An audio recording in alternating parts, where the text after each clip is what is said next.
Benim abi geliyorum. Hayır. O eleman arıyor, sen bunu arayacaksın. Tamam mı?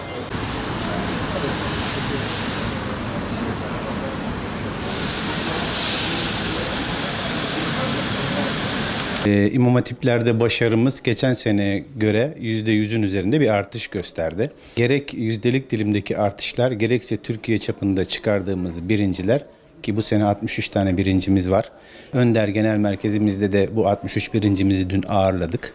Onlara hatta bu sene umre hediye edeceğiz inşallah. Bu seneki başarıdan gayet memnunuz. Geçen seneye göre başarımız artmış durumda. İnşallah devam etmesini diliyoruz. Manevi hisleri algısını daha da açıyor. Yani zihnini daha da açıyor. Hatip eğitiminden ziyade sadece imam hatipler için değil, yani maneviyatı güçlü olan insanlar baktığımızda her zaman daha başarılı olmuşlardır. Her konuda fikirleri, bilgileri ve üretimleriyle daha öne geçmişlerdir. Bunu her alanda gördüğümüz gibi imam hatiplerde de elhamdülillah bunun faydasını görüyoruz. Son yıllardaki başarılar imam hatipler üzerinde evet bir algı var. Aslında bilgi sahibi olmadan fikir sahibi olan bir toplum yapımız var maalesef. Yani siyasette, sporda ve 3. sırada imam hatipte herkesin bir fikri vardır. Ama bu fikrin çoğu algıdan oluşuyor. İmam hatipler bildiğiniz gibi milli eğitim müfredatının içinde. Yani ailelerin talepleri üzerine, yani toplumun talepleri üzerine arz edilmiş bir eğitim kurumu. Yani buraya insanlar çocuğunu göndermekte ve göndermemekte serbest. Çocuklar da bu okulları seçmekte, seçmemekte serbest. O yüzden böyle bir algı var ama belki bunda bizim de eksikliğimiz var. Kendimizi iyi anlatamıyoruz.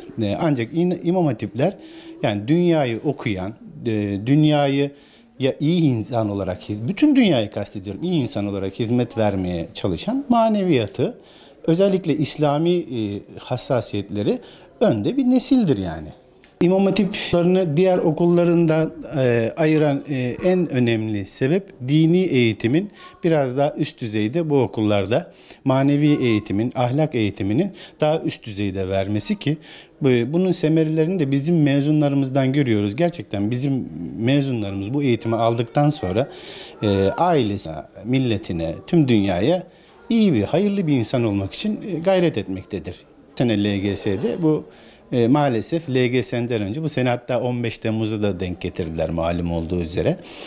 İmam Hatip'ten rahatsız olan bir kesim var.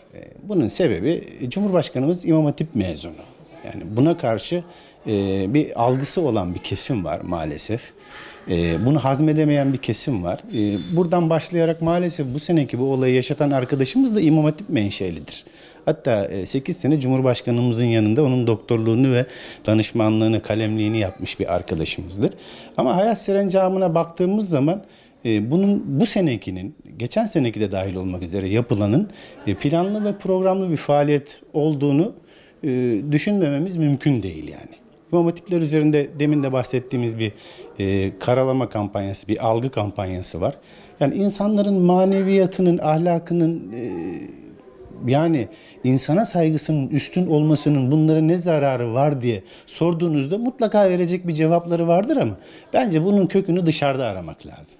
Yani bunları kontrol eden mekanizma çok basit. Yani bütün çocuklar bizim çocuklarımız. Yani bütün okullardaki çocuklar bizim çocuklarımız. Bütün çocuklarımızın manevi hassasiyetinin yüksek olarak yetişmesini isteriz.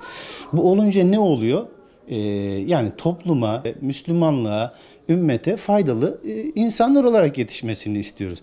O yüzden tabii kökü dışarıda olan bazı aygıtların, bazı mekanizmaların özellikle bu 15 Temmuz'a gelmesi manidardır.